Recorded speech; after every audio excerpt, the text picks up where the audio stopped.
Muy bien, entonces estamos aquí, ¿no? Nos falta revisar este grupo de control, o la clase de control, que son controles tecnológicos, ¿bien? Entonces, estos controles tecnológicos, bueno, ¿de qué trata, no? Justamente, ¿qué controles necesito para mis computadoras, mis laptops? Eso, ¿no? ¿Qué controles tecnológicos? Necesitaré software, ¿no? Entonces, acá,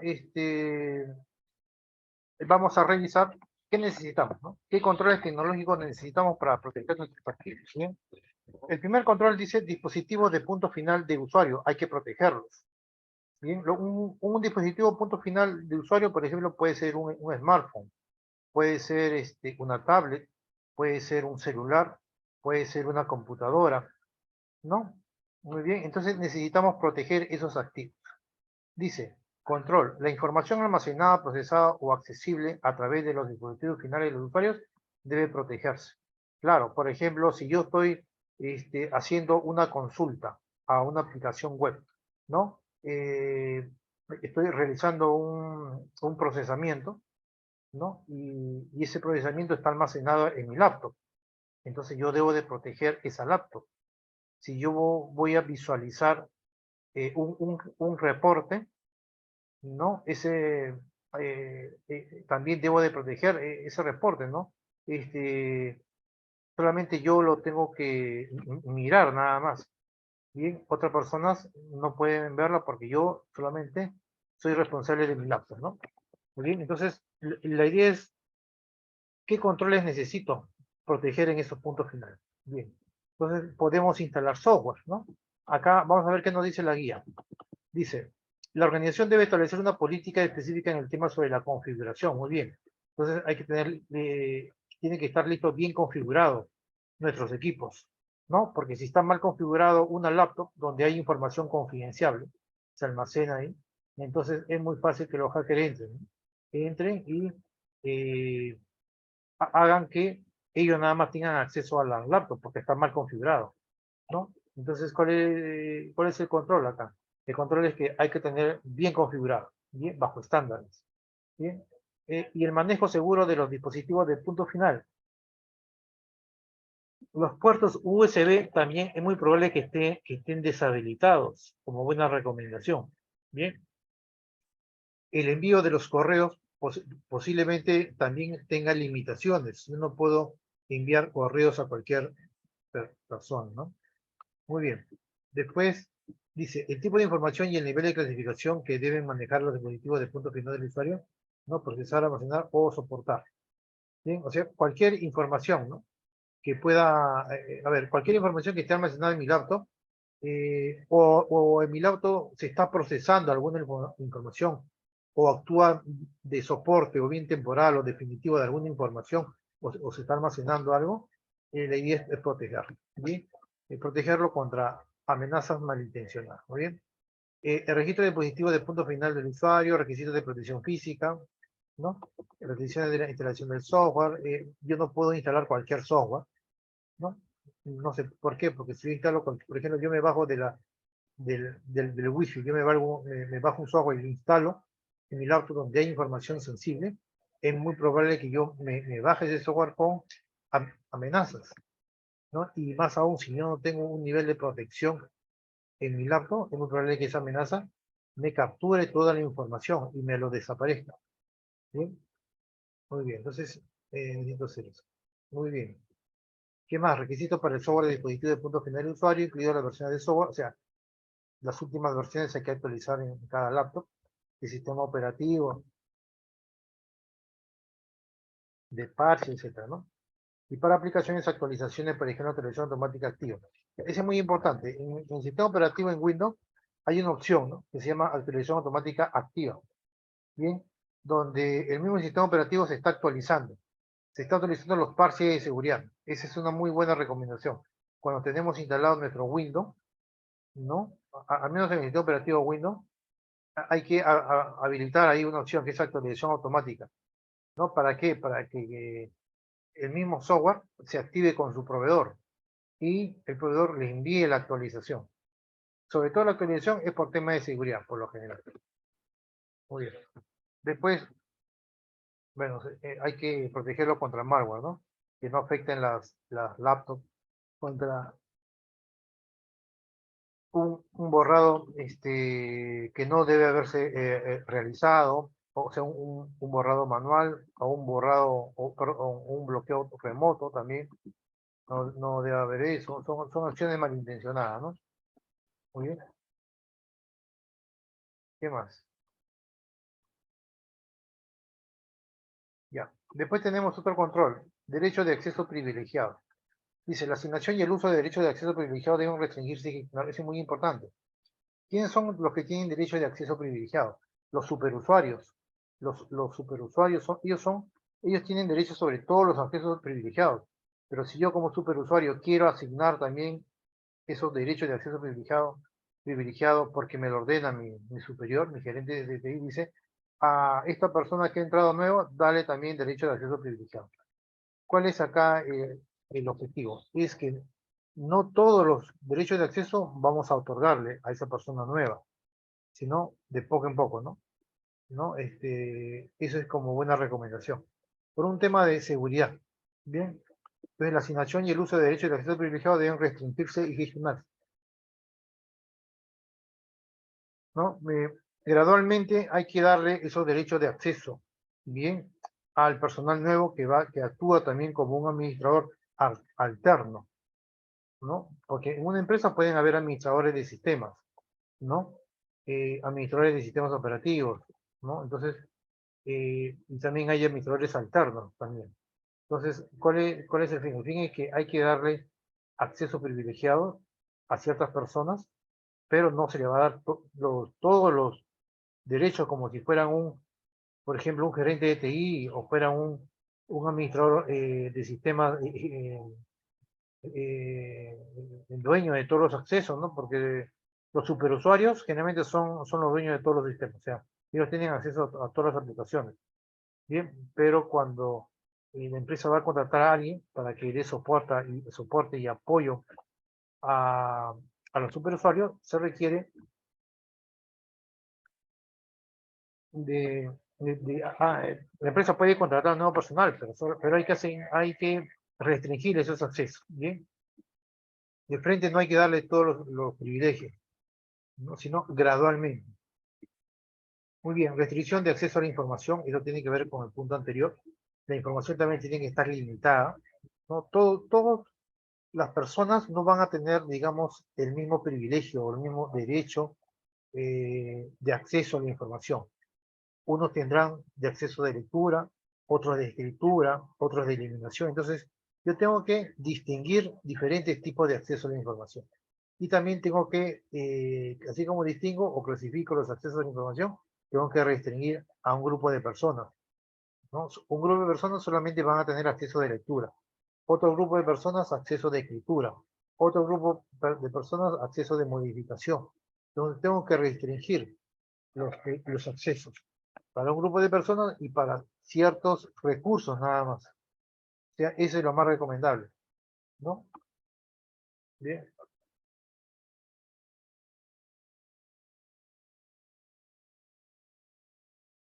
muy bien. Después tenemos acá acceso al código fuente. Ese es muy importante, ¿no? Por ejemplo, ¿quiénes pueden tener acceso al código fuente cuando se elabora un programa de software? Solamente los desarrolladores, o quizás los supervisores de los códigos, pero de ahí nadie más puede tener acceso. ¿Cuál es la idea? Que el código fuente puede estar alojado en un servidor de aplicaciones. Ese servidor de aplicaciones hay que protegerlo también. Bien, y también las laptops de los desarrolladores, de los testers, ¿no? De los analistas, de los asistentes en seguridad informática. En fin, entonces, ellos pueden tener un extracto de código fuente. ¿Cuál es la idea? Que una persona que no tiene los derechos para accesar al código fuente no pueda, digamos, accesar tan fácilmente, ¿bien? Porque puede modificarse o puede robarse el código, ¿bien? ¿Por qué? Porque los entregables que elaboran los desarrolladores, ese entregable es propietario de la organización y también es propietario de su código fuente. ¿bien? De las librerías, de los datos.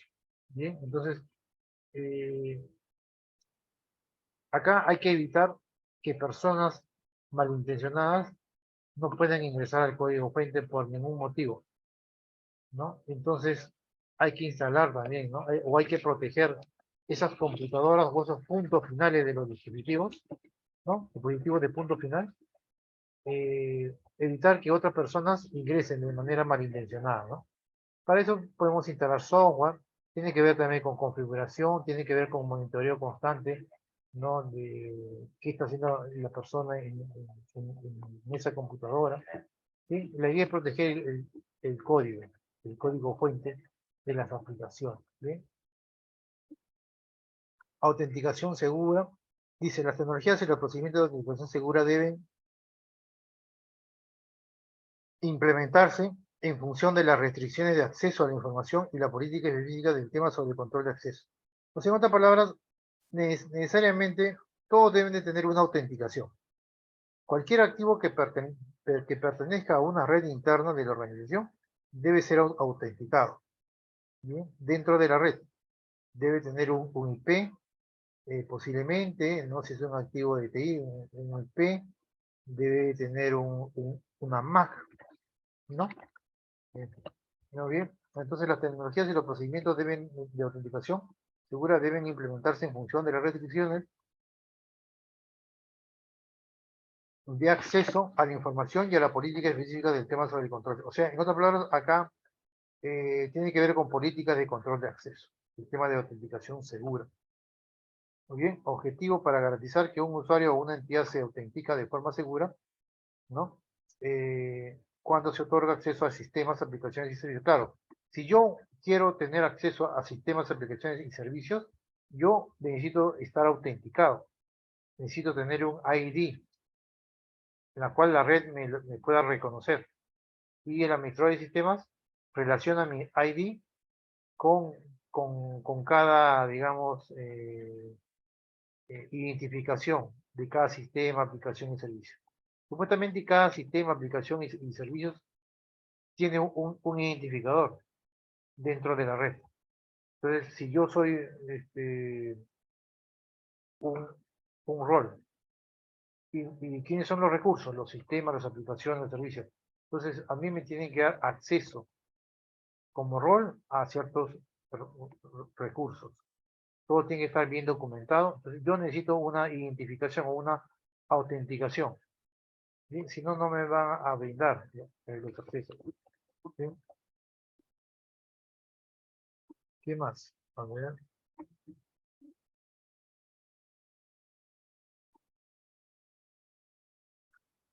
Gestión de la capacidad. Entonces, este es otro control.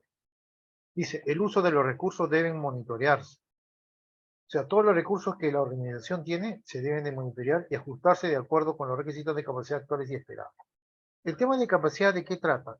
No es capacidad de infraestructura, capacidad de personal, capacidad de activos lógicos o activos digitales, ¿no? Se tiene que hacer un inventario de todo eso para ver con cuánta capacidad, ¿no? O cuánta capacidad tiene la organización para poder brindar los servicios, ¿no? Y cumplir con esas necesidades y expectativas de las partes interesadas. Entonces se requiere de un gestor de la capacidad, ¿no? Que monitoree todos los activos, todas las aplicaciones, si están funcionando o no están funcionando, si las licencias se están venciendo o no se están venciendo, y que realice un inventario de la capacidad, ¿no? Se puede ayudar de herramientas para determinar ese inventario y verificar o asegurarse si la organización este, es suficiente. O sea, tiene que verificar si con toda la capacidad que tiene la empresa es suficiente para satisfacer toda la demanda, ¿no? Que exigen los clientes. Bien, esa es gestión de la capacidad. La capacidad de TI, la capacidad de las personas, la capacidad de las infraestructuras. ¿Bien? Objetivo, asegurar la capacidad requerida de las instalaciones de procesamiento de información, recursos humanos, oficinas y otras instalaciones. ¿Verdad? guía deben identificar los requisitos de la capacidad. Bien, para las instalaciones de procesamiento de información.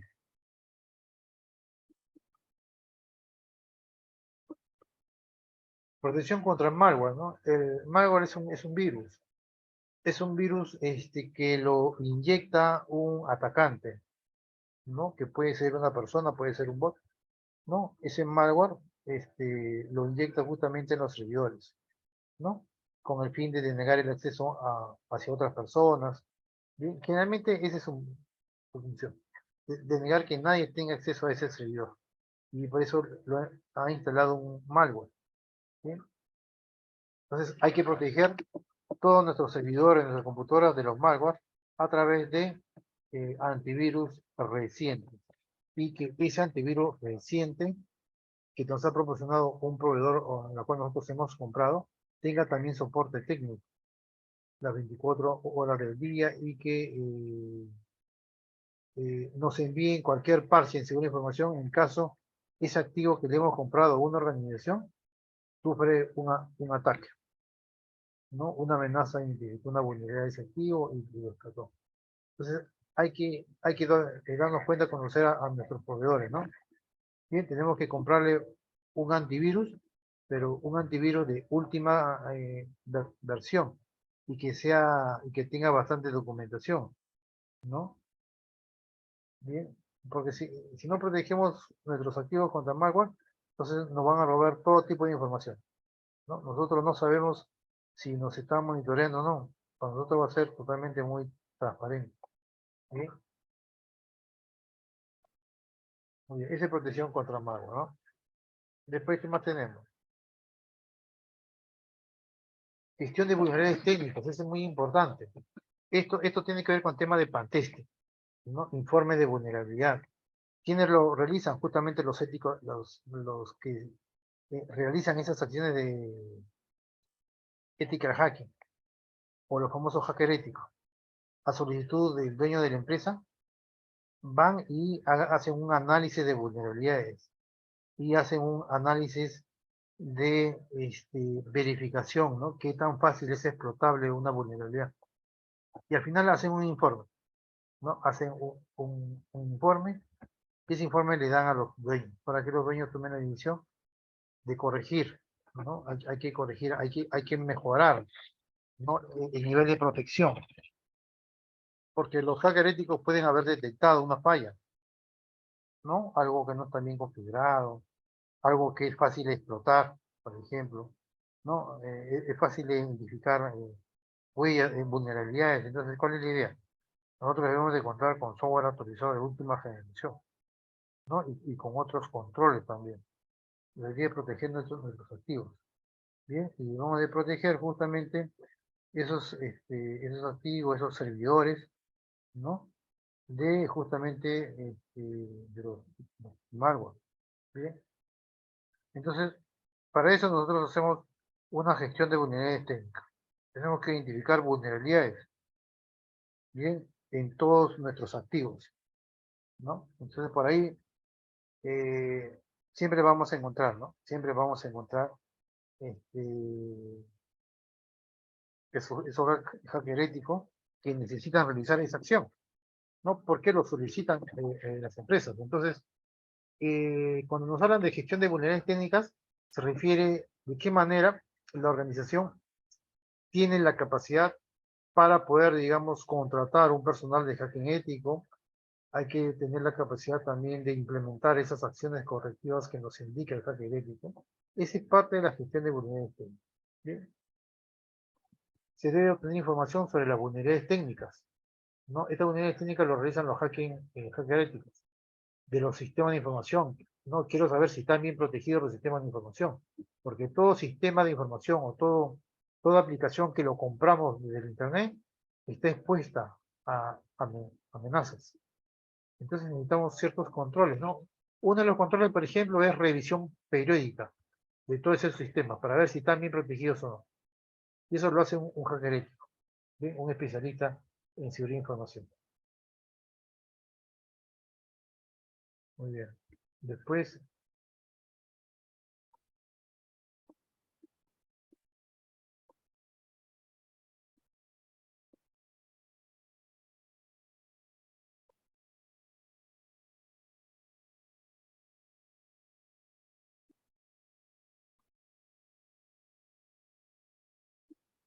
gestión de la configuración.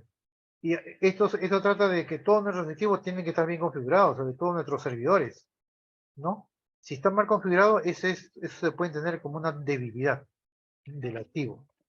Entonces, todos nuestros equipos tienen que estar bien configurados, la configuración tiene que monitorearse constantemente, ¿no?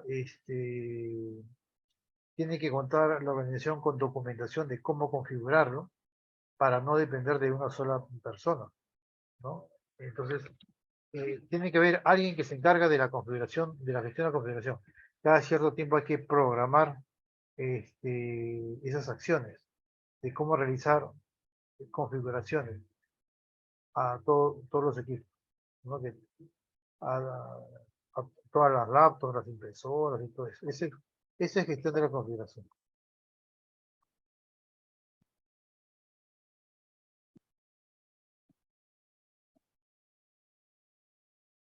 Bien, aquí hay otro control, ¿no? Eliminación de información, este es muy importante. Dice, se debe eliminar cualquier información de cualquier medio, pero cuando ya no sea necesario. Solamente cuando ya no sea necesario. Pero hay software de eliminación total, ¿no? Ahora, ¿quién se encarga de eliminar esa información? Eh, las oficinas de la serie de información. Allí hay especialistas, ¿no? Que van de alguna manera a eliminar toda la información cuando la empresa ya no le es tan importante, porque ya cuenta con un backup o simplemente ya, ya no quiere que esté ahí, ¿no? ¿No? Entonces hay que eliminar.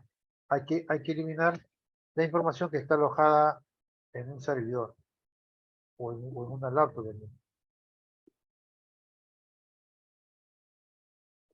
Bien,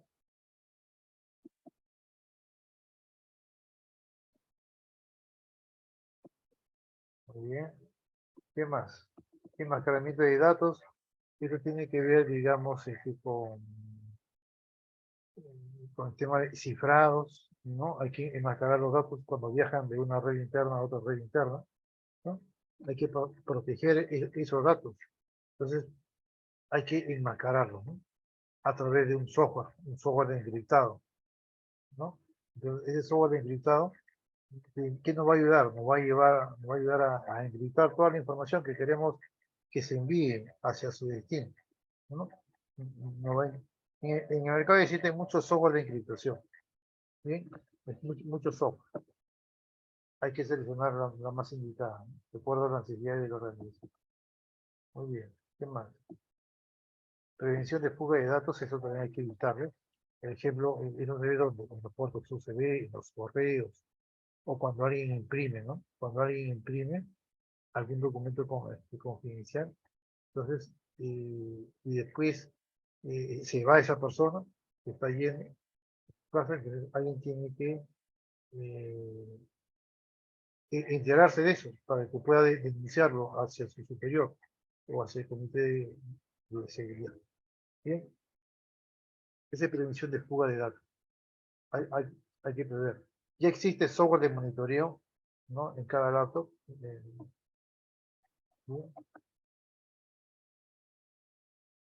muy bien.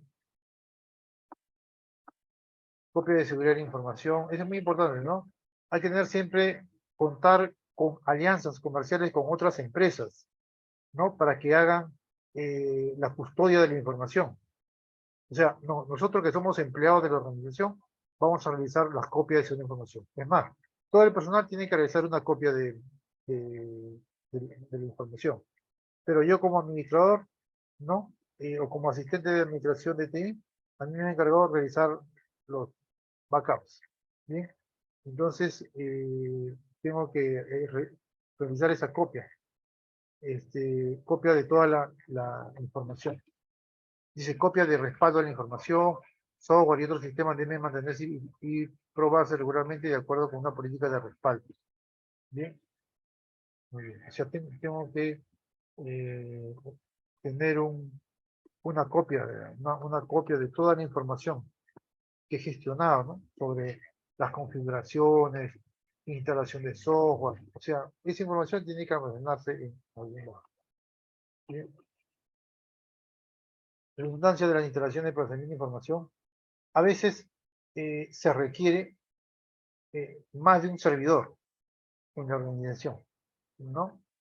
Acá dice, por ejemplo, el control. Las instalaciones de procesamiento de información deben implementarse con suficiente redundancia, dice, para cumplir con los requisitos de disponibilidad, ¿no? Por ejemplo, si nosotros estamos adquiriendo un activo de TI como un servidor de aplicaciones, entonces se recomienda tener un backup, ¿bien? Un servidor de backup, siempre como una muy buena práctica, ¿no? O sea, la norma nos exige que haya redundancia en las instalaciones de procesamiento de información. Para que haya redundancia en instalaciones es porque tiene que haber más de un equipo de procesamiento. Y eso puede ser un servidor de transacciones. Si yo tengo un servidor de transacciones, es muy probable que yo tenga también de manera paralela otro procesamiento de información. Por ejemplo, puedo tener contacto con una empresa que se encargue del procesamiento también. ¿Por qué es importante este control? Este control es importante justamente para, ¿qué va a permitir? Va a permitir la integridad de los datos. Si los datos se pierden en un servidor de transacciones, entonces yo ya cuento con una copia idéntica, que es un servidor espejo. Pero ese servidor se encuentra, el servidor espejo lo tiene custodiado la empresa Cloud, ¿no? Entonces se recomienda que las empresas cuenten con servidores espejo, cuenten con seguro de pérdidas, ¿no? De los equipos, ¿no? Esa redundancia de la integridad realmente es importante.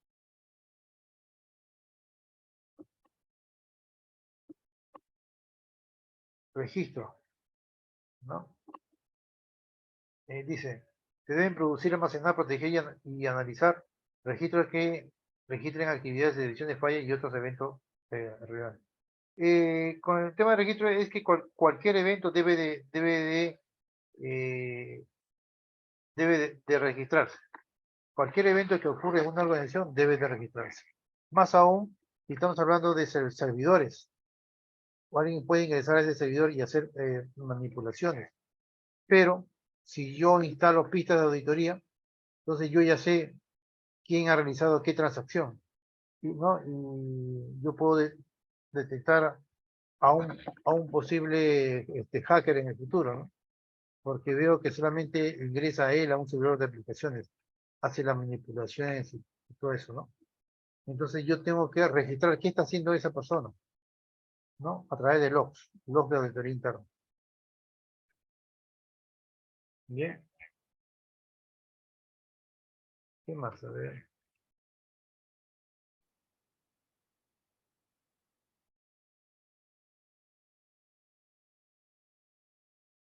Actividades de seguimiento. Dice acá, las redes, sistemas y aplicaciones deben monitorearse para detectar comportamientos anormales. Eso es muy importante, ¿no? Hay software de monitoreo de redes para ver si las redes, hay, por ejemplo, pérdida de datos o hay bloqueos o interferencias a las redes o haya saturación, ¿no? Entonces, necesitamos contar con esos niveles de protección, con esos software. Bien. Dice, las redes, los sistemas y las aplicaciones deben de monitorearse para detectar comportamientos anómalos y deben tomarse las medidas apropiadas para evaluar posibles incidentes de esa información. Bien, muy bien, entonces hay que proteger todo eso. Ok, ¿qué otro control vemos acá? Eso también es muy importante, ¿no? Tener siempre sincronizados los relojes, porque si no tenemos sincronizados los relojes, entonces vamos a registrar un registro log dentro de un servidor, pero con fechas desfasadas, ¿no? Y eso está mal, ¿no? Eh, las fechas tienen que ser las indicadas, no tienen que ser desfasadas. Bien, entonces es muy importante sincronizar esos relojes. Ahora, los relojes de los sistemas de procesamiento de información utilizados por la organización deben sincronizarse con las fuentes de tiempos aprobadas, ¿no? Nosotros tenemos, a ver, yo me puedo guiar de la computadora, de la laptop o del reloj del servidor, por ejemplo, ¿no? De un servidor donde está bien configurado Y ese reloj mismo yo lo puedo poner o lo puedo sincronizar en mis otros equipos, mis otros activos, ¿no? Pero hay que tener siempre la sincronización del reloj, porque si no el sistema operativo no va a impedir que realicemos ciertas actividades, ¿no? Me parece muy importante la sincronización del reloj. No nos va a permitir actualizar un software, etc. Uso de programas de utilidad privilegiados. El uso de programas de utilidad que puedan anular los controles de sistemas y de las aplicaciones deben restringirse y controlarse estrictamente, ¿no? Bien, uso de programas de utilidad privilegiada. Estos programas, ¿quiénes lo usan? Los administradores de sistemas, ¿no? Usan programas, para ellos es un utilitario. Pero esos programas pueden, dice, anular los controles de los sistemas y las aplicaciones, ¿no? Deben restringirse y controlarse estrictamente.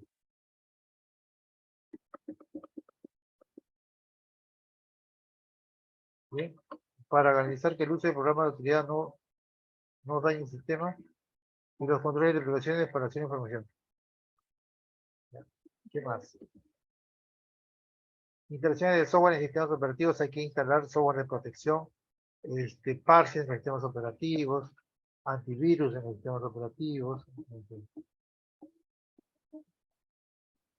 seguridad de las redes también, este es nuevo este control. La red también puede ser susceptible a robo de información. Para eso los datos tienen que viajar de manera encriptada, ¿no? Bien, el tema de seguridad en redes es muy importante, ¿no? Dice, las redes y los dispositivos de red deben protegerse, administrarse y controlarse para proteger la información en los sistemas y aplicaciones. Para proteger la información en la red y sus interacciones de procesamiento de información, se apoya el compromiso a través de la red. No, eso, ¿no? Para proteger la información de la red. ¿Qué más? Seguridad de los servicios de la red también. Los mecanismos de seguridad, los niveles de servicio y los requisitos de servicio de los servicios de red deben identificarse, implementarse y monitorearse. Bien, ¿qué más? Decimos encontrar un montón de controles, ¿no? Segregación de redes, las redes hay que separarlas. No es recomendable que la organización tenga una sola red, sino la idea es separarlas. Bien, ¿con qué fin se separan las redes? Si es que una red se infecta, las otras ya no se van a infectar. Por eso se recomienda la segregación de redes, ¿no?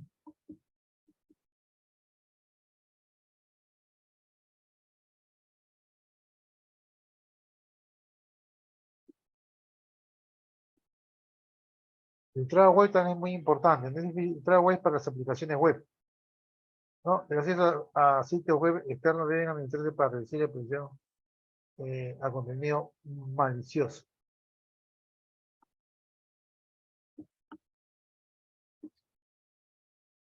Bien, ¿qué más? A ver.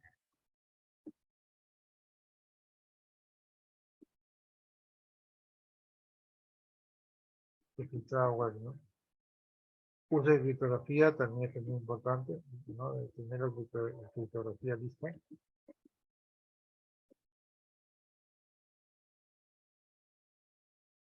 El ciclo de vida de desarrollo seguro. Primeramente hay que definir qué es un ciclo de vida de desarrollo de software, ¿no? El diseño, análisis, implementación o cualificación, testing, preproducción y producción. En cada uno de esas fases hay que inyectarle acciones de seguridad, siempre. ¿Bien?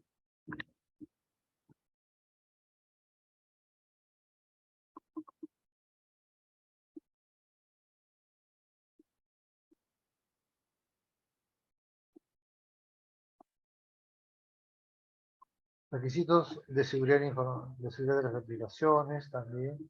Los requisitos de seguridad de la información deben identificarse, verificarse y aprobarse al crear o adquirir aplicaciones. Para garantizar que todos los requisitos de seguridad de la información se identifiquen y aborden al desarrollar o adquirir aplicaciones. ¿Sí? Registro de seguridad de aplicaciones, ¿no? Eso se refiere a la implementación de un SGSI. Ya está, ¿no?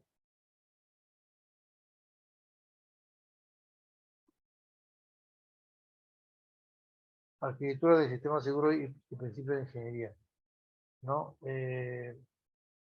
Este punto trata del punto anterior. Dice, los principios para diseñar sistemas seguros deben establecerse, documentarse, mantenerse y aplicarse a cualquier actividad de desarrollo de sistemas de información. Bien, es arquitectura del sistema seguro y principios de ingeniería. Realizar que el sistema de información se diseñe, implemente.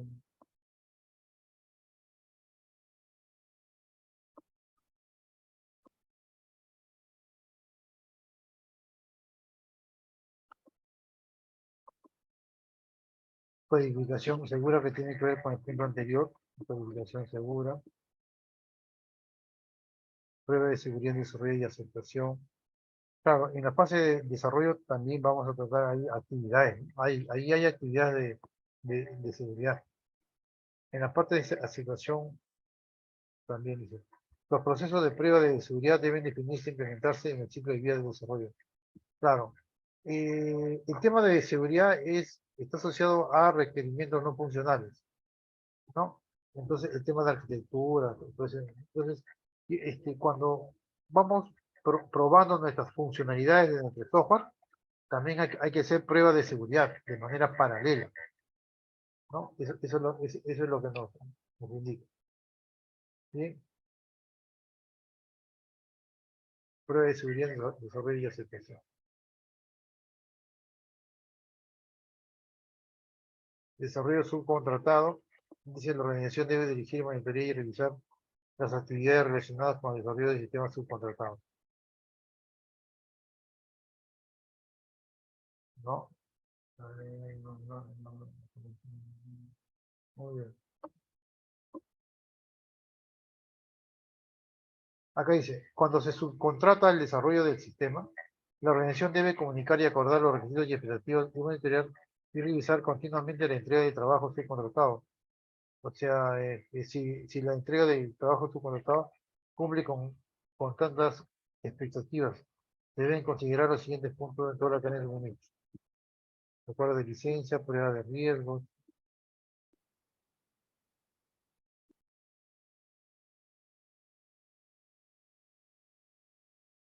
¿Sí? ¿Qué más? Separación de los entornos de desarrollo. Esto también es muy importante, ¿no? Hay que separar estos entornos también. El área de desarrollo debe tener su propio servidor. El área de pruebas también debe tener su propio servidor. Y el área de producción su propio servidor. ¿Sí?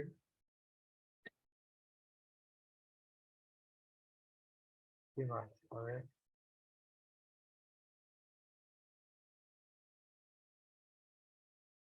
solución de ya. ¿Qué más? A ver. Gestión de los cambios, las normas nos dicen que si nosotros queremos realizar algún cambio de algún documento, tenemos que aplicar la gestión de cambios. ¿Sí?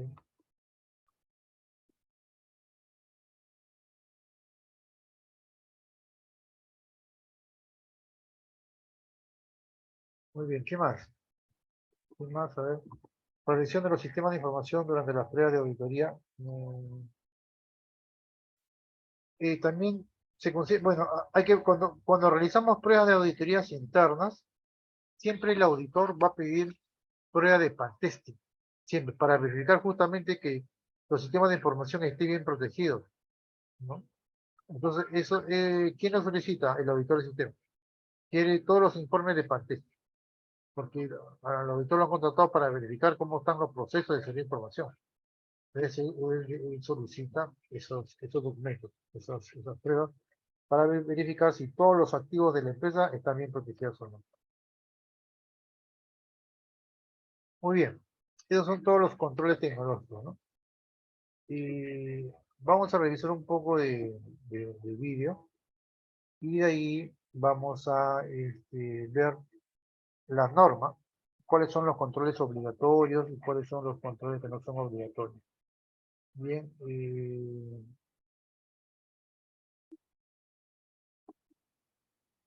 Vamos a revisar los controles tecnológicos. ¿Bien?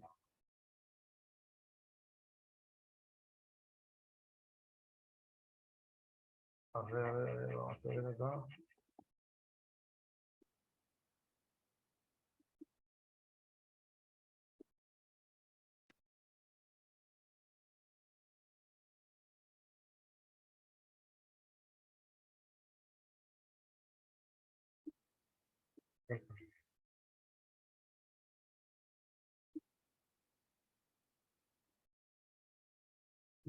Dispositivo de usuario final. Ahí empieza.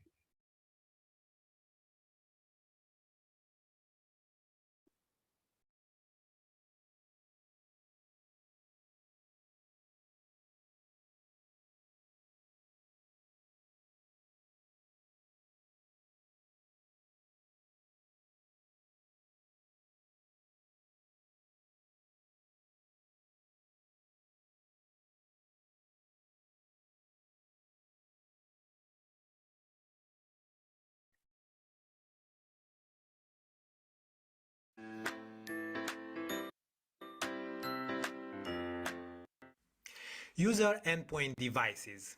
We begin this section of the course and this new category of controls in ISO 27002, the technological controls, with a control that is new with this name, meaning that we did not have it in the 2013 edition of the standard. However, the ideas were there, they are not exactly new. So let's see what the standard says. The organization should ensure that information stored on, processed by, or accessible via user endpoint devices is protected. So what are those endpoint devices that this control refers to? We don't have an official, let's say, definition in the standard, but they are usually hardware devices that are connected to a network, like laptops, like smartphones or tablets, and that are used for work purposes. Only for work purposes or for both work and personal purposes. Such devices belong to the organization, but we may have the situation where it is permitted to use personal devices for work purposes, a practice known as BYOD, bring your own device. So the guidelines in 27002 for user endpoint devices are divided into three categories. We have some general guidelines, then we have guidelines for the users of such devices and for their responsibilities, and finally we have guidelines for the use of personal devices for work purposes. So let's take them in this order. First, the general guidelines. The organization is recommended by the standards to develop a topic-specific policy to address the use of endpoint devices and the requirements for their configuration. This policy should be communicated to all those using such devices, so for most organizations this means to all personnel. The policy for endpoint devices should address aspects like the registration of the devices before they are used, the type of information that can be accessed or processed depending on its classification, restrictions for software installation on such devices, possibly under the remote control of a system administrator, requirements for software versions and for applying updates, for example, not allowing the disabling of automatic updates, rules and restrictions for the connection to public networks and to other networks outside the company's premises, encryption requirements for storage media on the devices, requirements for protection against malware, for example, the use of specific software for detection and response in case of malware infestation, backup requirements, remote disabling, deletion or lockout, restrictions or requirements for the use of web services and web applications, aspects about end-user behavior analytics, or the methods to separate business information from other information on the same device, partitioning capabilities, for example. The standard recommends that, as possible, those guidelines should be enforced through automated tools or configurations rather than relying on the users to follow them. But user responsibility is an important aspect, and this brings us to the second topic of this control. ISO 27002 recommends the organization to make all users aware of the security requirements for endpoint devices, and more specifically, to log off active sessions and to terminate services when no longer needed, to secure devices from unauthorized access with a password or keylog, for example, to be careful when using devices in public places where the information can be seen by unauthorized persons, and to protect devices against theft when in public places or during transport. The company should have and should apply procedures for the situations where endpoint devices are lost or stolen. Those provisions the provisions of those procedures, should be known by the users, of course. For the cases where certain information is so sensitive that it may only be accessed via the device but not stored on the device, the organization should consider technical safeguards like, for example, disabling downloads. And the third subject that I said this control covers the use of personal devices for work purposes, BYOD. Before I start with the guidelines of the standard on this subject, I should tell you that an organization may not allow personal devices to be used for work, and in this case, the provisions that follow are not relevant. However, for those companies who allow the use of personal devices for work purposes, it's good practice to establish and to communicate a BYOD policy to detail the measures taken to protect business information. Those measures should refer to aspects like how the business and personal information on the device are to be separated, and here MDM software, that's mobile device management, is usually the solution. The fact that users should accept to waive ownership of the business data on their devices, should also accept the remote wiping of data on the device by the organization in case the device is lost or stolen, or if the person is no longer authorized to use it. And here there may be a sensitive issue because the company may have access to the personal data of the user, so the provisions of the applicable legislation on the protection of personally identifiable information should be followed.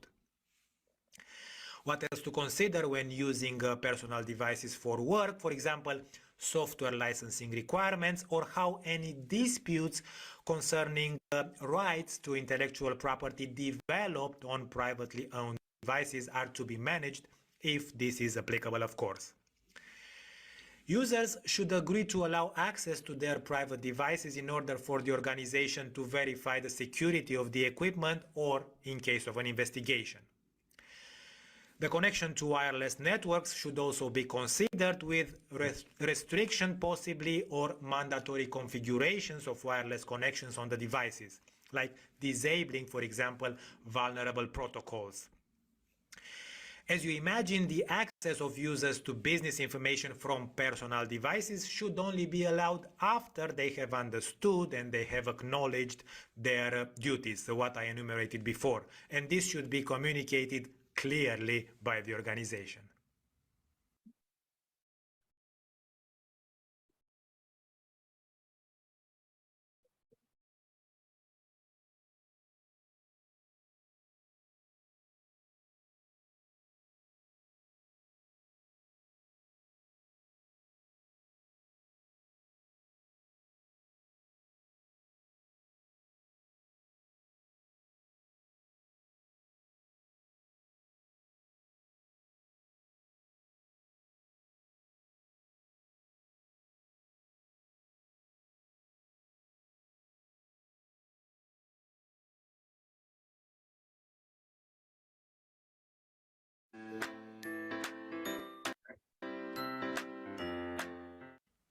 Privileged access rights is going to be our next topic, and this is the next control in the standard. I think that in every organization, or if not in most organizations, there are persons who enjoy privileges for access. They can be system administrators or managers or other persons with influence, but the inappropriate use of privileges may lead to security breaches. This is the reason for this control, which says that the organization should restrict and manage the allocation and use of privileged access rights. What are those? Well, privileged access rights are access rights provided to an account or to a process and that allow to perform activities that typical users or processes cannot do. So the idea is not to try to remove all privileged access rights, but to have the necessary controls in place to ensure that only authorized users, services, or software components enjoy privileges. There should be an authorization process before granting privileged access rights. This process should be in line with the provisions of the company's access control policy. Remember that topic-specific policy.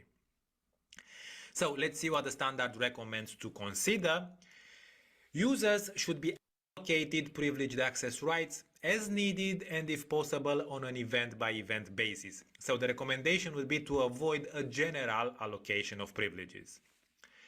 Users who need privileged access rights must be identified in correlation with the systems, the databases, the applications for which they require access with privileges. I mentioned about the authorization process, so the organization should decide who is in the position to approve the allocation of privileged access rights.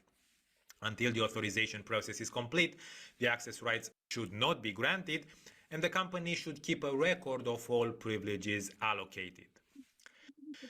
What next? Access rights with privileges should expire. They should have an expiration time or an expiration date when the need for their use does not exist anymore.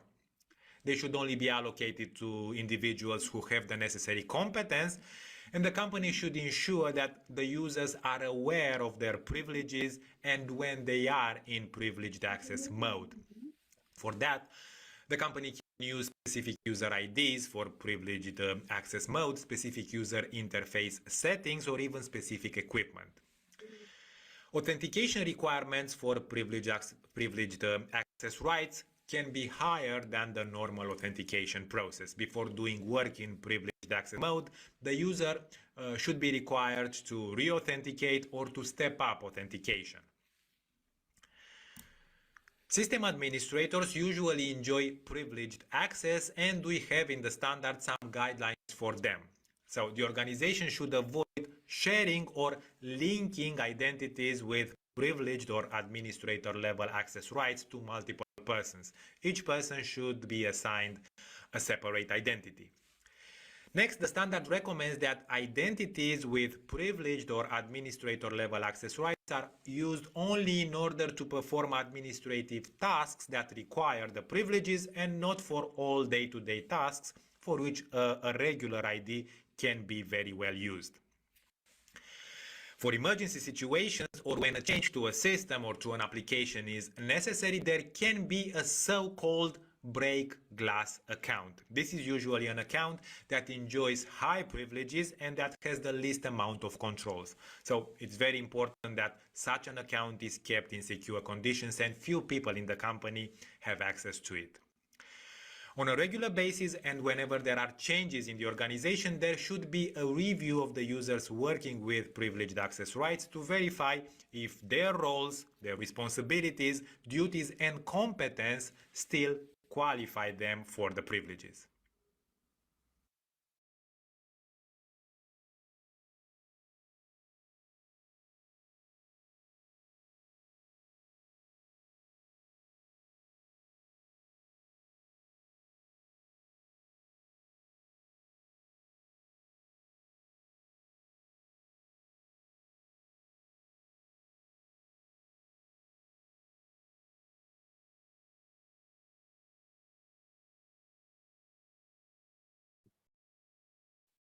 Bien, son muchos controles, ¿no? En los tecnológicos. Vamos a ver un par de controles más. Y ahí, Information access restriction.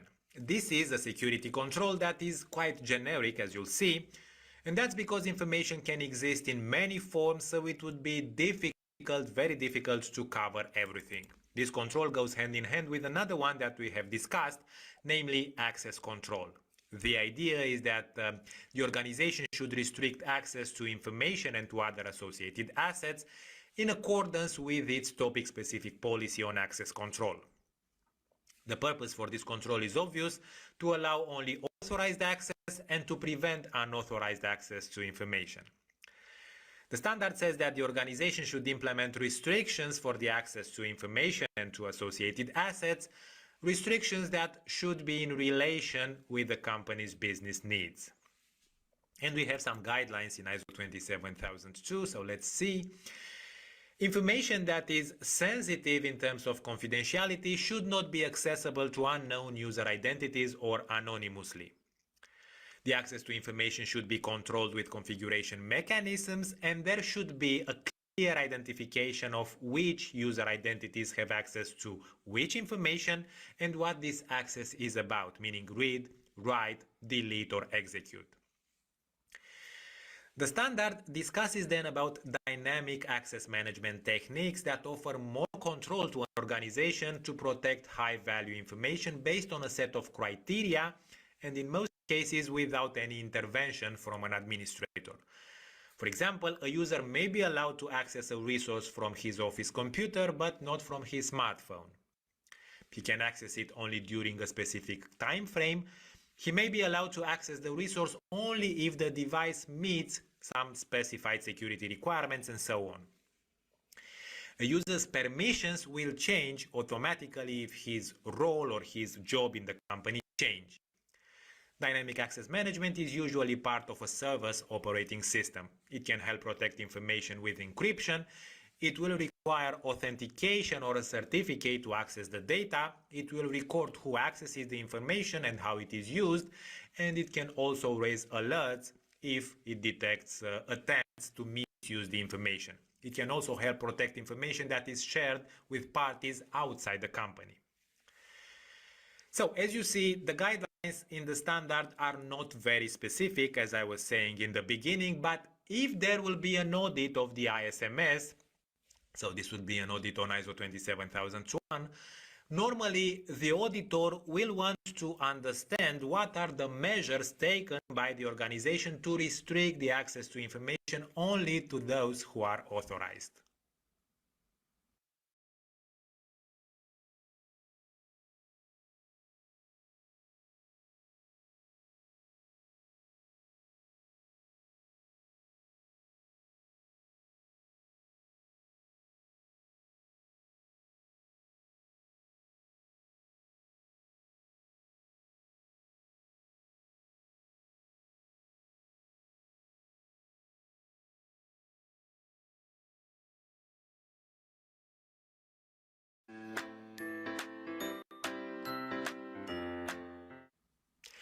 Access to source code. So let's see what we have in the standard for this next control. Read and write access to source code, to development tools, and to software libraries should be appropriately managed. This is another preventive control that is intended to ensure that no unauthorized functionalities are introduced to software, any unintentional or malicious changes are avoided, and the confidentiality of intellectual property is maintained.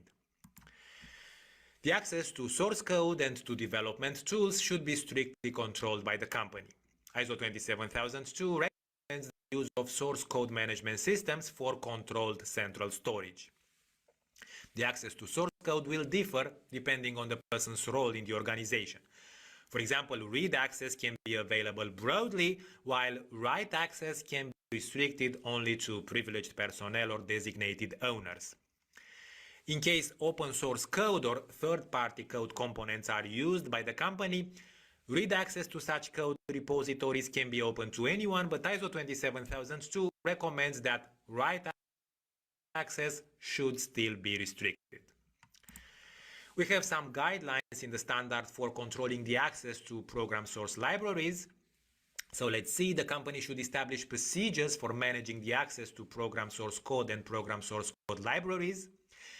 The access to source code, be it read or write access, should be based on business needs and managed by the company in order to address the risks of misuse or alteration.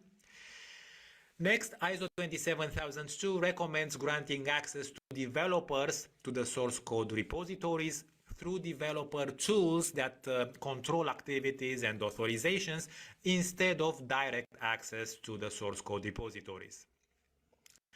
The updating of source code should be performed only after obtaining an appropriate authorization. And finally, an audit log of all accesses and all changes to source code should be maintained.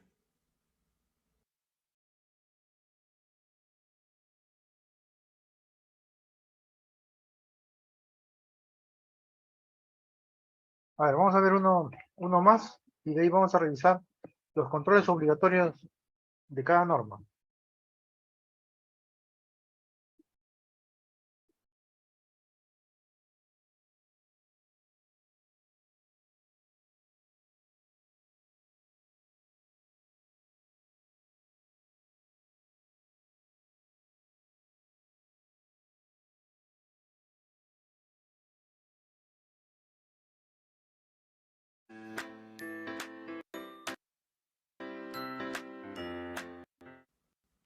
Secure authentication. This control has been renamed. In the previous edition of the standard, it was called Secure Logon Procedures, but the main idea remains the same.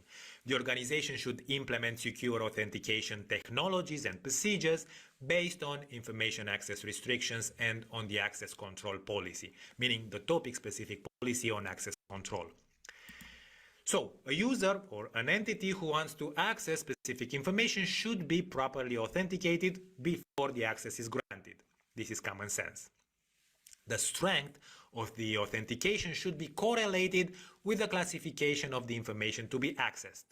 And the most common way to provide authentication was, and I think it still is, the password.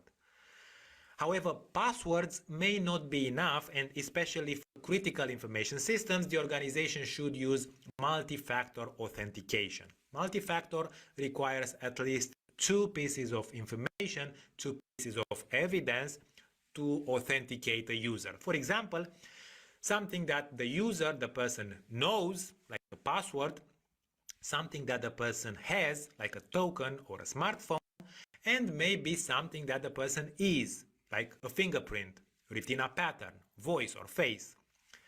It's clear that the combination of factors will reduce significantly the chances for unauthorized access. And if the organization considers that this is still not enough given the criticality of the information, multi-factor can be combined with other techniques that may restrict the access from unusual devices, at unusual times, or from unusual locations. Biometric authentication relies on the biological characteristics of the individuals to verify that they are who they claim to be. Fingerprints, facial recognition, ear authentication, even DNA matching are options for biometric authentication.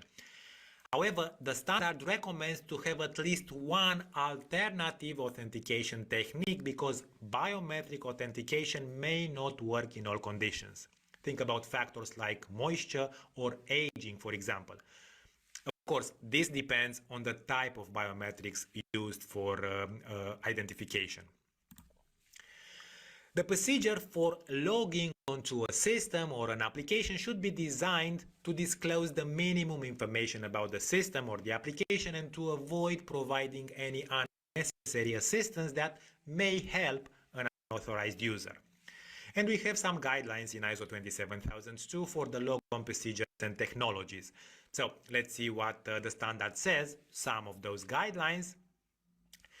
The interface should not display any sensitive information before the logon procedure is completed successfully. At logon, there should be a notice informing that the access to the system or to the application is reserved only to authorized users. There should be, as I said, no assistance during the logon procedure that could help an unauthorized user. For example, if there is an error in the data introduced for authentication, the system should not provide information about what data is correct and what is incorrect. Next, brute force logon attempts should be prevented with methods like CAPTCHA, mandatory password resets after a number of failed attempts, or the blocking of the user after a number of errors. All logon attempts, either successful or unsuccessful, should be recorded. In the of a potential breach, attempted or succeeded, the system should send an alert to the user and to the system administrator.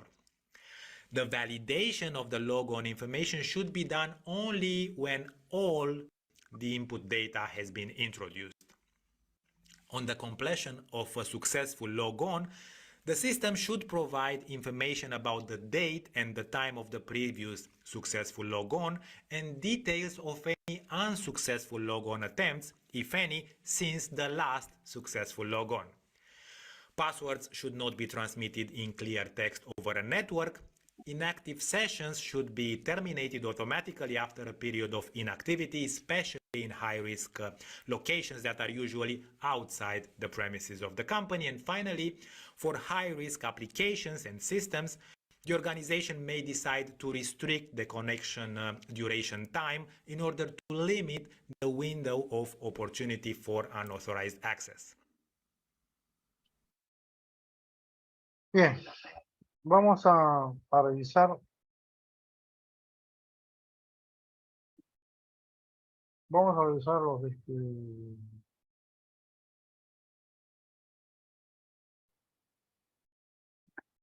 los controles. Bien. Los controles que son obligatorios.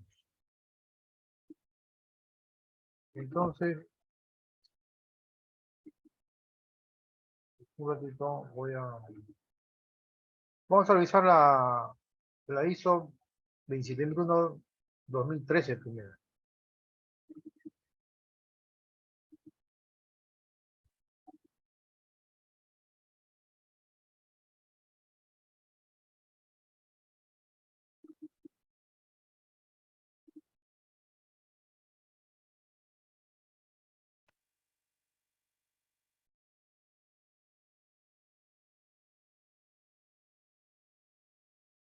¿Se puede observar el documento? Sí, ¿no? Sí, se ve. Muy bien. Entonces, a ver, esta versión es la 2013. Entonces, todo lo que está marcado con un check es porque es obligatorio, ¿no? Entonces, acá tenemos la columna de ISO 27001-2013. ¿Cómo podemos saber si es la 2013? Bueno, por el anexo A, ¿no? Acá más abajo vamos a encontrar y también, ¿no? Por el año. Y más abajo encontramos el anexo A, y el anexo A es, este es de la 2013, no es de la 2022. Entonces vamos a ver cuáles son los controles obligatorios de la 2013. Muy bien. Entonces, acá está marcado un check. Por ejemplo, la lista de requisitos, sí es obligatorio. ¿No? Eso es obligatorio para la miscelánea porque está nombrado acá. ¿No? Es lo mismo, o después vamos a ver esa leyenda, porque hay un asterisco acá, ¿no? Pero en sí es obligatorio. Bien, eso es obligatorio, ¿no? El 4.2, por ejemplo, de la norma. El 4.2, que está asociado bastante con el A.18.1, ¿no? Pero este de acá no, porque este es otra norma. Esta es la 22.301, que tiene el negocio. Entonces, si nosotros queremos saber, cuáles son los controles obligatorios. Bueno, este es un control administrativo. El 4.2 está relacionado con el A.18.1 de la ISO 27001-2013. Entonces, esta lista de requisitos legales, normativos, contractuales y de otra índole es un requisito obligatorio. Otro requisito obligatorio es el alcance del SGCI. Eso es la 4.3 de la norma. ¿No? Porque encontramos un check, ¿no? Encontramos un check.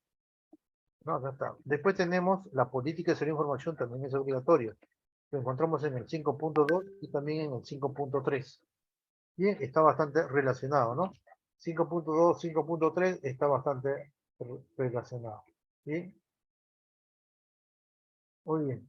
Después, ¿qué más es obligatorio de la 2013? La metodología de evaluación y tratamiento de los riesgos también es obligatorio. Está relacionado con el 6.126138283, ¿no? De la norma. Este documento lo voy también a enviar. Estoy preparando unas carpetas para poder enviárselo, ¿sí? En estos días se lo voy a enviar, toda la información. los videos también. Muy bien, entonces, acá está, este de check es obligatorio. Después tenemos el cuadro de evaluación de riesgos, también es obligatorio. Acá está. El cuadro de tratamiento de los riesgos también es obligatorio. Aquí está. 6.1383. Y acá tenemos la 6.1282. ¿No? Ahí está. Todo está marcado ahí. Después tenemos el informe sobre evaluación y tratamiento de los riesgos. También es obligatorio. Tenemos la 8.2 y 8.3. Después tenemos la declaración de aplicabilidad también, 6.13D. 6.13, 6.2 y 6.8.3. Plan de tratamiento del riesgo también es obligatorio. Ahí está marcado. ¿No? Los controles. De los controles, lo que es obligatorio es la declaración de confidencialidad, es muy importante, ¿no? La declaración de aceptación de los documentos que se le entrega a los empleados. La declaración de confidencialidad se le entrega a los empleados, también eso es obligatorio. Gestión de activos, el inventario de activos también es obligatorio, ¿no? Después, política de seguridad de TI también es obligatorio. Ahí están todos los controles. ¿No? Todos estos controles están referenciados. ¿No? Si el auditor nos pregunta, a ver, quiero alguna evidencia del A.9.31, entonces está aquí, ¿no? Entonces, la evidencia es la política de seguridad de TI. Si nos dice, muéstrame según la norma, es obligatorio el A.1251. ¿Cuál es el documento que sustenta? Acá está, la política de seguridad de TI. Según la norma es obligatorio el A.18.1.2. Entonces, este es el sustento. ¿Bien? Después, ¿qué más tenemos? ¿Qué más es obligatorio? Los otros puntos, por ejemplo, en la cual no está marcado, no puede ser, según la norma no es obligatorio, pero para la organización puede ser que sea obligatorio, o puede ser que sea necesario, ¿no? ¿No? Como una muy buena práctica. La organización necesita una política de clasificación de información. Entonces, la norma no indica que es obligatorio, pero para la organización lo puede considerar que es obligatorio, porque así lo exige el Comité de Seguridad de la misma empresa. ¿Bien?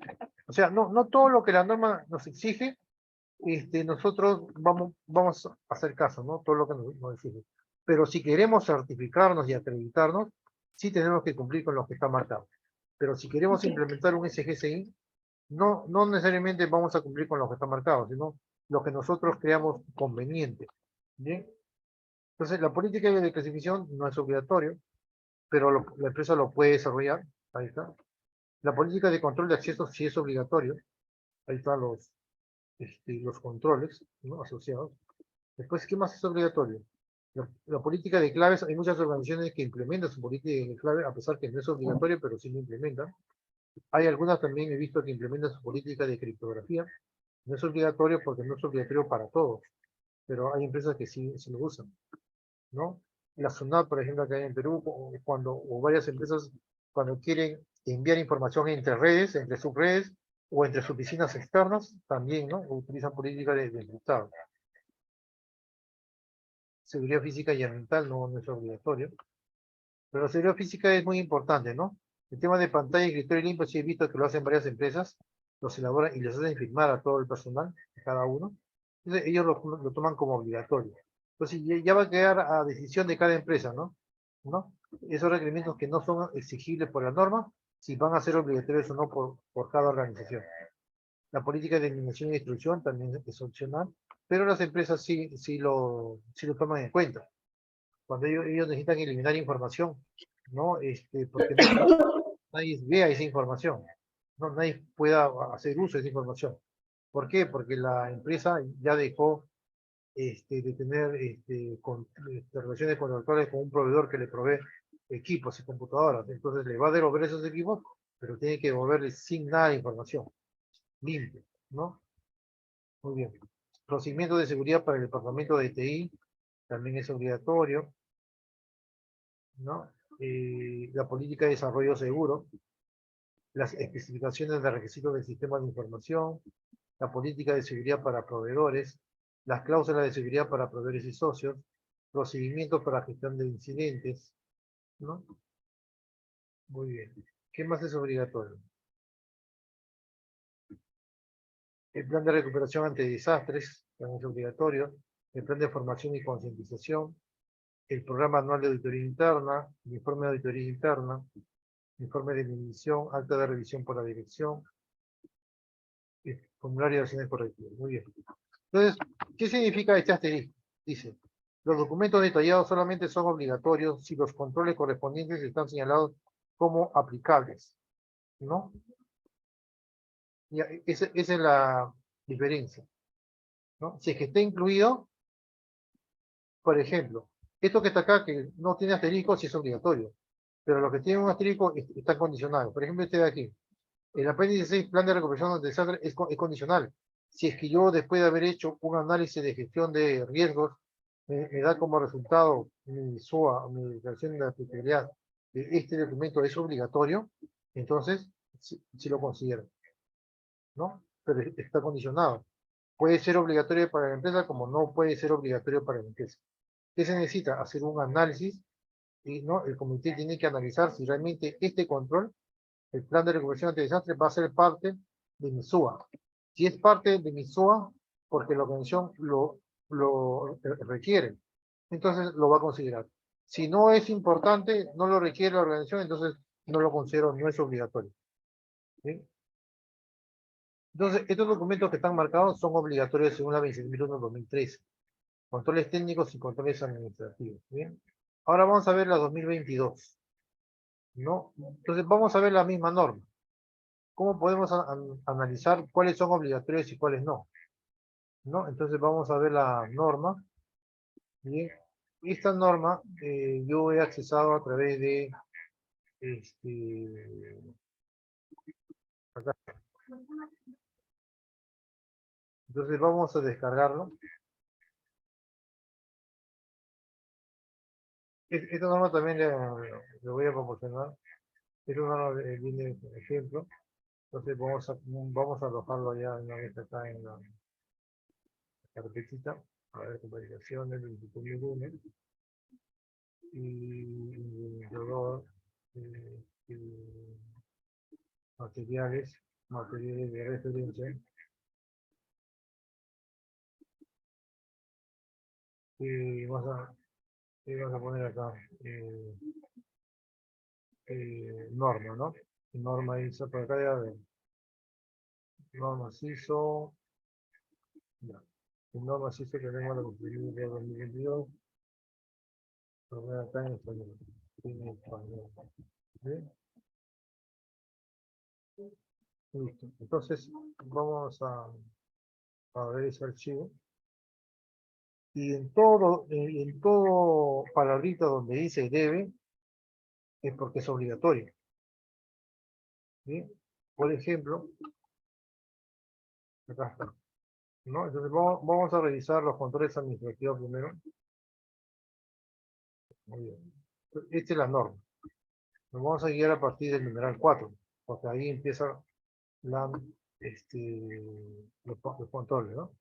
Muy bien.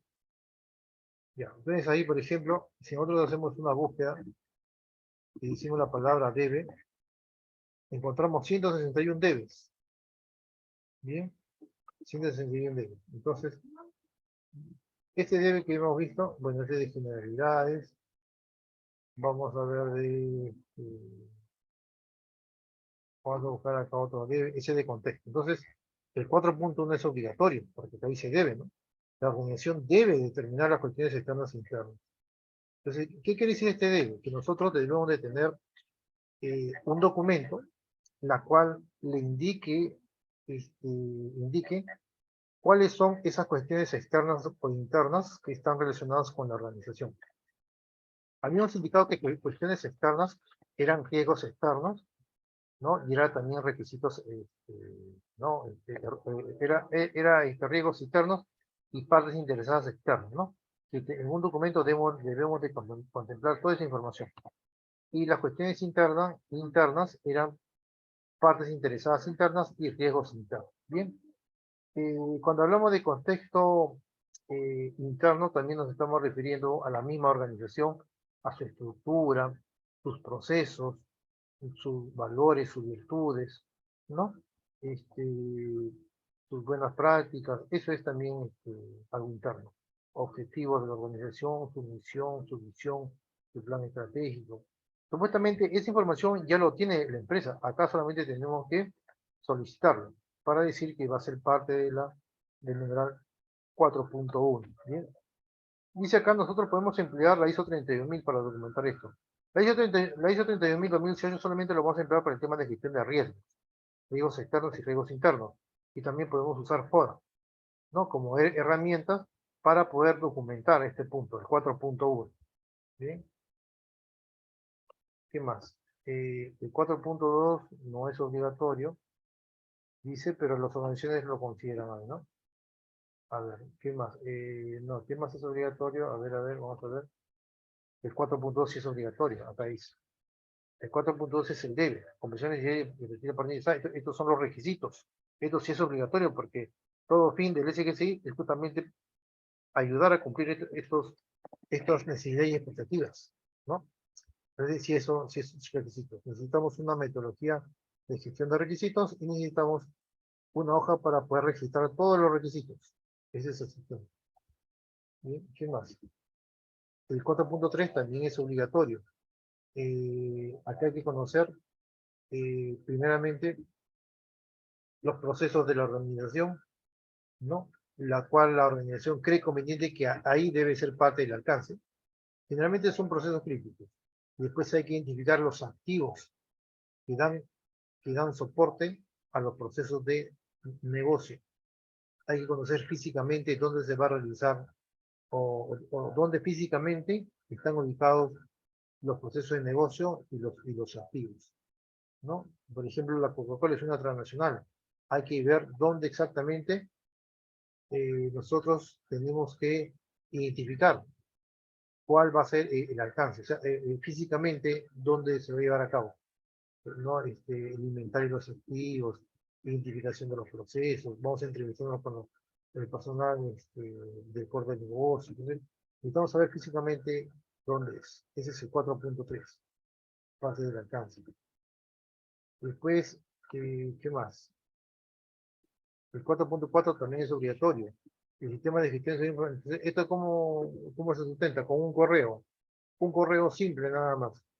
¿No? Un correo simple, la cual la organización se compromete a implementar un SGCI porque les exige a sus clientes, porque quiere ganar licitaciones o quiere participar con el Estado, no en licitaciones porque el Estado le está exigiendo, ¿no? Entonces, es un correo que la gerencia redacta y lo expone públicamente hacia todas las partes interesadas internas y externas, ¿bien? Con el fin de mentalizarlos y ellos también puedan dar su feedback o su aporte en cuanto al SGCI. El 5.1 también es obligatorio. Acá hay que indicar que el numeral 5, la evidencia es la política de la información.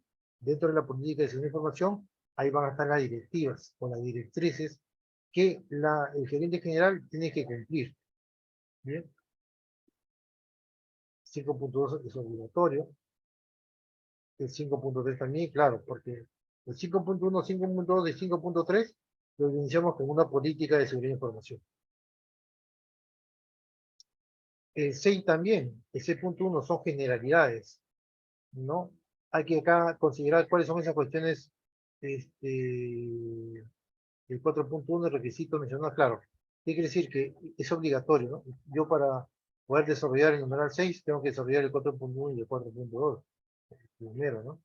Entonces, yo debo de, digamos, identificar cuáles son esas cuestiones internas. O sea, ¿qué necesito para que tenga éxito mi proceso de gestión de riesgos? Necesito primeramente una autorización de la gerencia general, la cual me indique que me va a apoyar en todos los procesos de gestión de riesgos. Necesito contar con presupuesto también, con personal, ¿no? Capacitados en gestión de riesgos. Esas son las acciones para abordar riesgos y oportunidades. Necesito una metodología de gestión de riesgos, necesito una matriz de probabilidad, una matriz de consecuencia, ¿no? Necesito una línea de apetito de riesgo, necesito un informe, ¿no? De todos los riesgos que he identificado, ¿no? Entonces, se necesita toda esa documentación. Esa es la evidencia del numeral 6.1. ¿Qué más? Ya, el 6.12, evaluación de riesgos también es obligatorio. O sea, todo el proceso de gestión de riesgos, en otras palabras, es obligatorio. Todo el proceso. ¿No? A ver, 6.3 también. 1.3. ¿no? Los objetivos. Los objetivos también tienen que ser obligatorios, están definidos dentro de la política, ¿no? Y la planificación, tener todo un plan de cómo llegar a alcanzar esos objetivos, ¿no? Bien, eso también es obligatorio.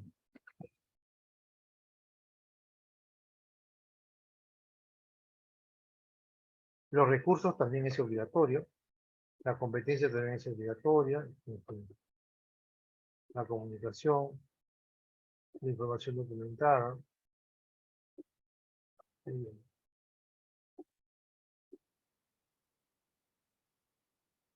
Entonces, según la norma, parece que todo es obligatorio, pero ojo, si yo voy a implementar un SGSI, no todo lo voy a implementar, porque si la norma me exige, no voy a implementar todo. Yo puedo implementar algunas partes de la norma, como una primera versión del SGSI, ¿no? Y después más adelante voy a mejorar mi SGSI para incluirle más requisitos, ¿no? Bien, es costoso implementar un SGSI. Entonces, y también genera mucho riesgo, ¿no? ¿Por qué? Porque van a haber muchas fases, muchas actividades, muchas tareas. Entonces, por cada tarea que yo ejecute, siempre está asociada a un riesgo, ¿no? Bien, entonces, se recomienda recome- implementar solamente ciertas cláusulas de la norma, lo que el comité cree conveniente, apoyado y respaldado por la Gerencia General. ¿Bien? Para tener una primera versión de ese GSI. Más adelante ya se van a incrementar más los requisitos según la norma. Y tenemos otra versión, ¿no? Y así podemos tener muchas versiones. ¿Sí? Ahora, si nosotros queremos certificarnos y acreditarnos, entonces la misma entidad certificadora sí nos va a exigir. Sí nos va a exigir porque dice, no, para que esté ese certificado y acreditado como empresa, tienes que cumplir todas esas cláusulas que indica la palabra debe, ¿no? ¿No? Entonces todo eso tiene que estar evidenciado. ¿Qué más? A ver, el 8.2 también, ahí está, todo ese es obligatorio. El 9 también, que tiene que ver con métricas, también. Eso lo vamos a ver en el numeral 9, tema de métricas. Auditoría interna también es obligatorio. El programa de auditoría, todo eso es obligatorio, ¿no? Bien. Nosotros vamos a ver, cuando vamos a tema de auditoría, vamos a ver eso, programa de auditoría, plan de auditoría, y todo eso.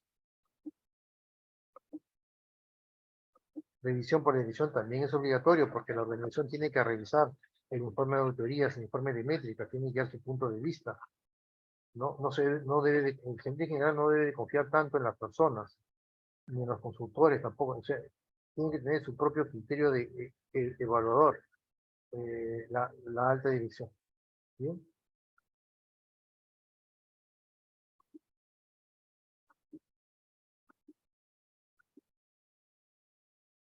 La mejora continua también. Muy bien, las no conformidades que se han identificado. Muy bien, ¿y los controles cuáles son obligatorios? Por ejemplo, el 5.1 es obligatorio. Lo dice. No, porque dice, deben ser definidas. La política de seguridad de información y las políticas de seguridad social deben ser definidas. Cierta política debe ser obligatoria. Después el 5.2 también es dentro de la política. La segregación de deberes también es obligatorio. Segregar los deberes, ¿no? Tanto de TI como de seguridad de información. Hay que, o sea, no hay que recargar a un solo rol muchos deberes, porque no es tan eficiente, ¿no? Muy bien. Responsabilidad de la dirección, vamos a ver. Responsabilidad de dirección también es obligatorio. Ahí está. Contacto con autoridades, contacto con grupos de interés especial, inteligencia de amenazas, ¿no? Seguridad de información en la actividad del proyecto, en fin, me parece que todo es obligatorio. ¿Sí? Porque dice la palabra debe. Dice. Hay 161 palabras donde dice la palabra debe. clasificado, etiquetado, ¿no? Bien, entonces todo eso dice la palabra debe. Debe, ¿no? Ahí está todo, prácticamente todo es debe.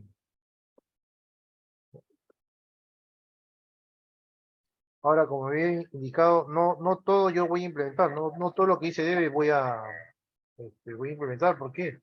Porque yo debo de implementar un SXI de acuerdo a mis condiciones, ¿no? De acuerdo a mis necesidades, de acuerdo a mis requerimientos, ¿no? Si yo no cuento con mucho presupuesto, yo no voy a implementar todo lo que dice debe, ¿sí? Si no tengo las personas preparadas para implementarlo, tampoco no voy a implementarlo. Bien, de ahí viene la control de la persona, me parece que todo está menos de debe.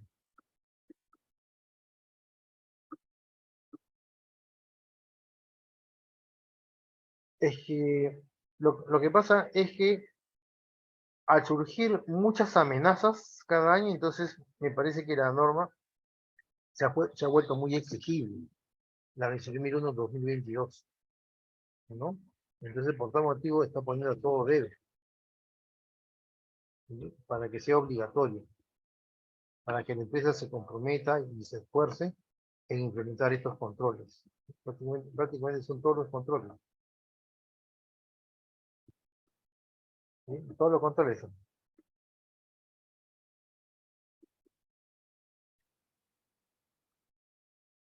Muy bien. Correo tecnológico, frente todos los controles.